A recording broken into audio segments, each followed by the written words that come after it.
Het belangrijkste nieuws uit Curaçao in het Nederland. Access Journaal, vers van de pers.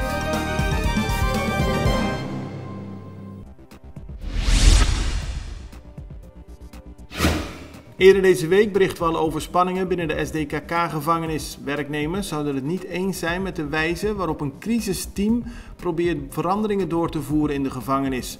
Volgens de werknemers is onduidelijk waar ze de macht precies vandaan halen. Volgens APVO-vertegenwoordiger Gregory Wilson is er inderdaad sprake van een vreemde situatie, omdat het lijkt dat het crisisteam meer macht heeft dan de directie van de gevangenis. Hij heeft het ministerie van Justitie gevraagd de zaak te analyseren en met een oplossing te komen. Minister van Financiën, Javier Silvania, heeft deze week de richtlijnen ter invordering van belastingen getekend. Daarin staat onder meer dat er een sanering wordt verleend van oude belastingaanslagen bij betaling ineens. Silvania had in mei aangegeven dat dit een van zijn eerste zaken zou zijn als hij minister zou worden in het nieuwe kabinet Pisas. Er is positief gereageerd op de nieuwe richtlijnen van de minister.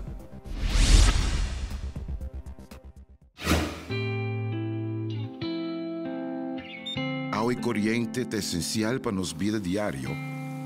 E pensei Aqualectra ta honrar de por servir e de contribuir no bem-estar duradouro de nossa comunidade. Nós que chamamos danke para cumprir carga sempre conosco. E que outra maneira para mostrar nossa gratitude, oferecendo uma compensação.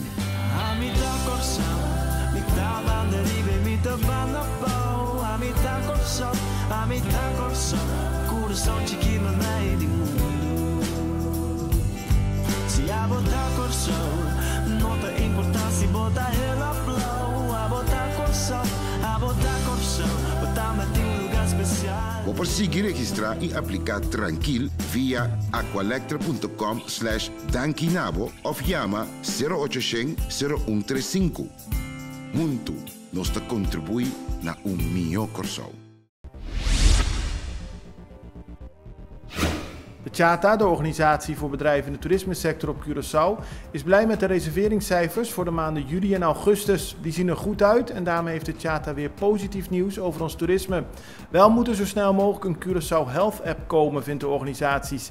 Dat helpt de mensen die hier naartoe komen en die hun papieren moeten laten zien voor de COVID-testen die ze hebben gedaan. Gisteren vond de diploma-uitreiking plaats van de mensen die dit jaar geslaagd zijn bij IFE, het Instituut voor Verpleegkunde. Het gaat om verplegers en verpleegsters, mensen die werkzaam kunnen zijn in de zorg en doktersassistenten. De diploma-uitreiking vond plaats bij de Grotten van Hato en werd bijgewoond, behalve door ouders en vrienden, ook door de minister van Gezondheidszorg.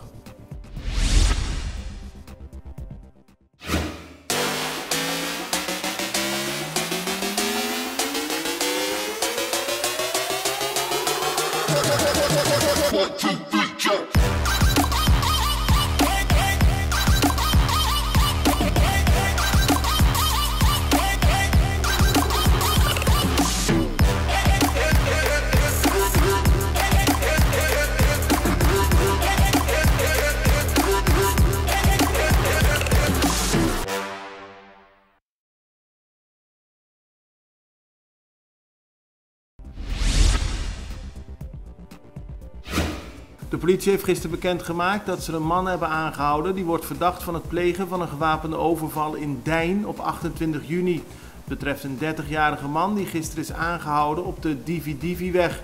De politie laat weten dat ze naar de man op zoek waren.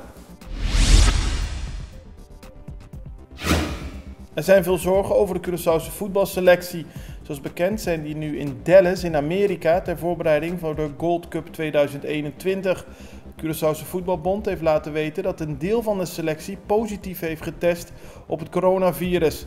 Er worden nu nieuwe testen afgenomen. Daarna zal worden bekeken wat de mogelijkheden zijn, welke spelers wel en niet kunnen worden opgesteld en of er desnoods ook nog spelers moeten worden toegevoegd aan de selectie.